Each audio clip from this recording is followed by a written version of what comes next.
Enak harus bangga sama aku. Matahari belum terbit, tapi aku udah rapi begini. Ada wejangan orang dulu. Katanya kita harus bangun pagi biar rezeki gak dipatok ayam. Dan pagi ini aku udah berada di stasiun Secuan.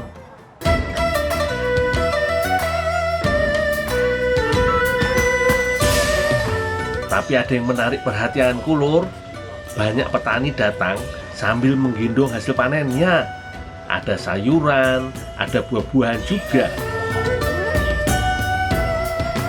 Semakin siang, yang datang makin banyak, Lur. Aku jadi penasaran, emang boleh yuk bawa-bawa begini masuk ke dalam stasiun? Sini-sini paman, tak bawain aja.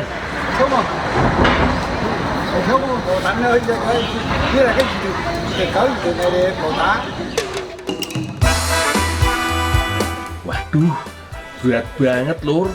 Ternyata satu keranjang ini isinya jeruk semua. Dan beratnya bisa sampai 70 kilo. Berarti kalau 2 keranjang digabung, totalnya bisa 140 kilo, Lur. Pantes saja, baru ngangkat sebentar aja, bauku udah protes nih. Sampai sini aja ya paman. Aku takut kalau dipaksa naik eskalator sambil bawa beban seberat ini, bisa-bisa malah jeruknya yang jalan duluan.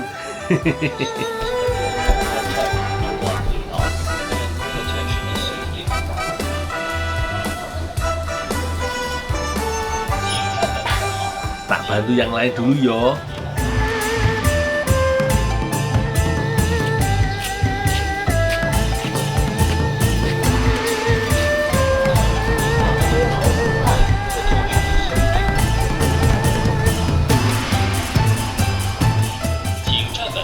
Loh, ini aku mau naik MRT, tapi kok dari tadi tukang sayur, orang bawa-bawa ke atas. Apa di atas pasar apa ya? Aku salah naik MRT ya? Ke atas dulu, lu.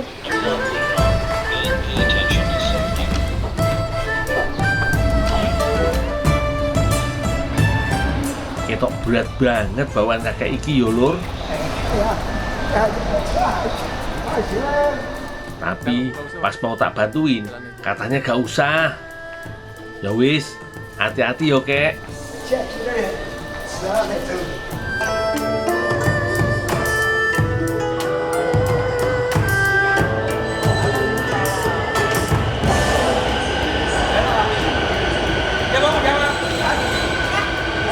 Tepat jam 6 pagi, MRT datang, Lur.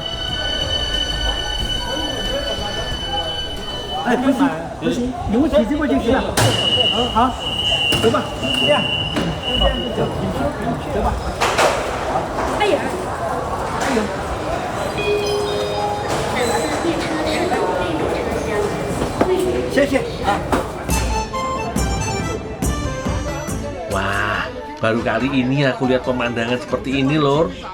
Satu gerbong kereta isinya hampir semua petani yang lagi bawa hasil panen mereka. Pantes saja banyak orang menyebut kereta ini kereta petani. Ternyata pemerintah di sini memang memberikan kemudahan bagi para petani lokal untuk membawa hasil panennya langsung ke pasar di kota.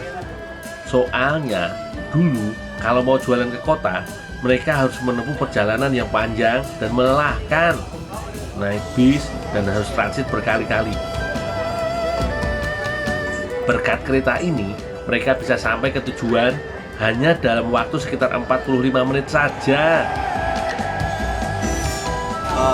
Naik kereta ini bayar berapa?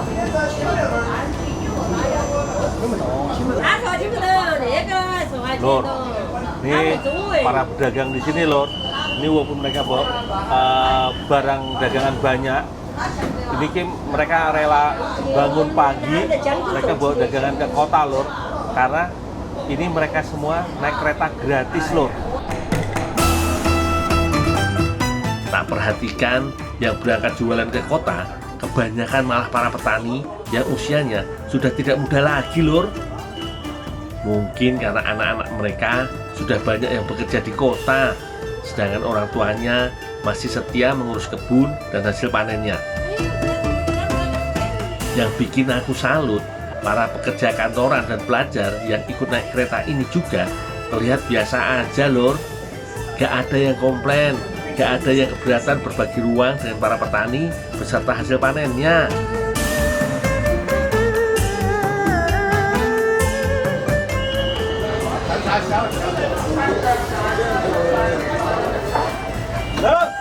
Ya wis, aku tak transit dan lanjutin perjalananku yo paman, bibi. Semoga laris manis Tanjung Kimpul yo.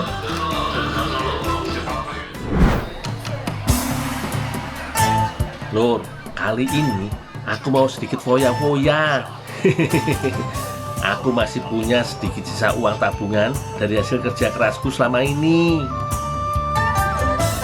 Aku melangkahkan kaki ke arah Jifeng Bay yang dikenal jadi surganya kuliner di kota Chongqing.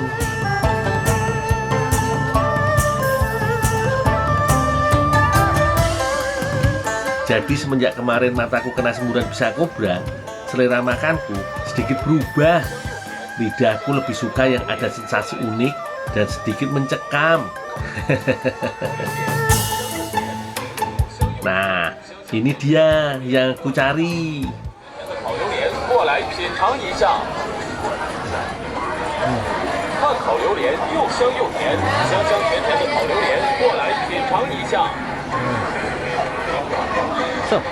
Price ini. 又香又甜，香香甜甜的烤榴莲，过来品尝一下。 Ini 炭烤榴莲又香又甜，香香甜甜的烤榴莲，过来品尝一下。 Wah, pilihannya akeh banget. Jadi bingung aku. Ini ada kalajengking, ada kelabang, ada berbagai jenis ulat, terus jangkrik, belalang, kumbang, bahkan ada nih naga laut lur.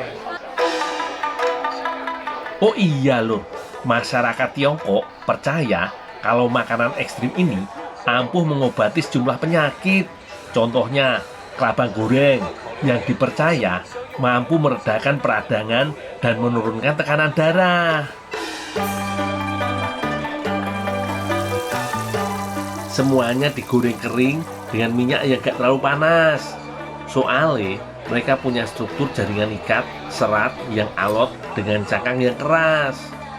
Nah, pakai api kecil begini biar jaringan kerasnya bisa terurai dan jadi gelatin, sehingga daging jadi lembut dan mudah digigit.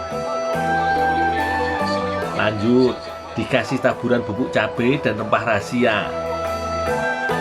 Wah, wis jadi lor.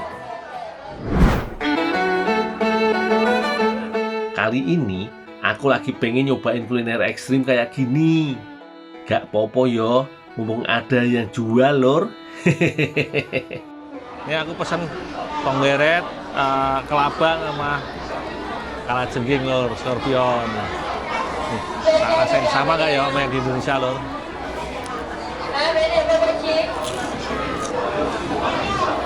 Wah, suaranya renyah banget yo. Beda banget sama yang biasanya tak cobain.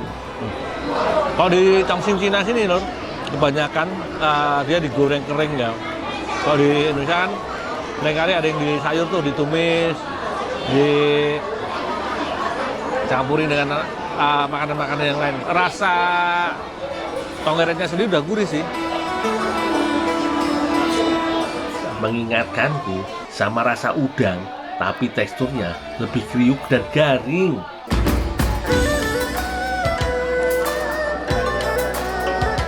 Jadi, kelabang ini kalau dia digoreng kering, kaki-kakinya juga crunchy. Cuman enaknya lagi kalau kelabang ini dia dicelup dulu di air panas supaya cairan-cairan yang bau agak sangat itu larut, baru dia digoreng kering gini. Kalau dia langsung digoreng gini, cairannya dia masih ada di dalam, rasanya jadi kayak pengar-pengar gimana gitu.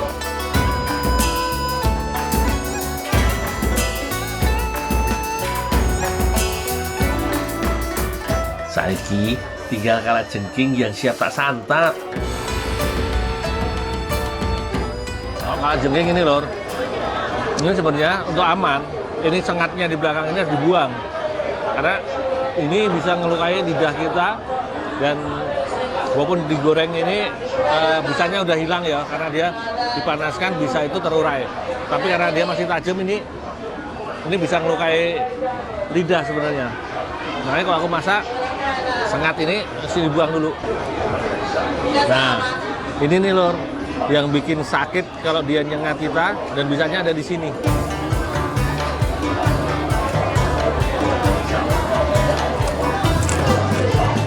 Wah, suara kriuknya nyanyi banget lor. Jadi dia dagingnya tipis, tertutup dengan kulit yang keras, tapi rasanya gurih. Jadi ekor, badan, sama capit.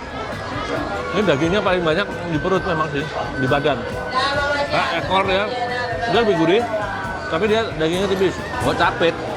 Dia ada dagingnya, tapi keratinnya di capitnya itu tebal banget, jadi keras, jadi kayak kulit kerang gitu.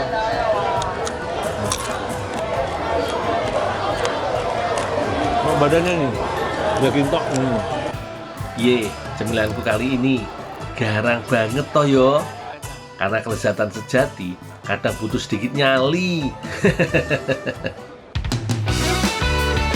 Ngomongin makanan yang bikin deg-degan, aku juga pernah punya pengalaman menarik waktu ngolah goyong tambusu.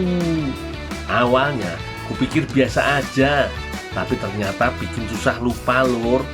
Habis iklan, aku balik lagi yo.